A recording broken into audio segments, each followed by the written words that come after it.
nagpapasalamat sa buhay na patuloy na pinagkakaloob kahit na nagkakamali, patuloy na pinapatawad. At sasalamat din sa Panginoon na ang mama ay kahit napalayo din ng church, ng simbahan, napalipat, ay nagpapatuloy sa pagsamba. Yun nga po, sabi nga po sa akin, gusto niyang bumalik, kaso nahihiya daw po. At yun naman po ang sabi ko sa mama na madami naghihintay. Yun po.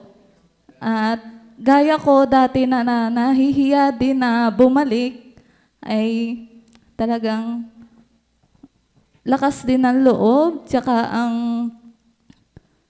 talagang ating pupuntahan sa simbahan ay hindi yung mga members na minsan nakakatisuran, ay kundi yung kanyang salita ng Diyos. Yun po. At yun po, salamat po sa Panginoon na ako pala ay hindi niyo na itinagkuhil. Kahit po nagkamali na napahiwalay, pagbalik ay may mga anak na, ay salamat sa pagtanggap. Yun po. Salamat po.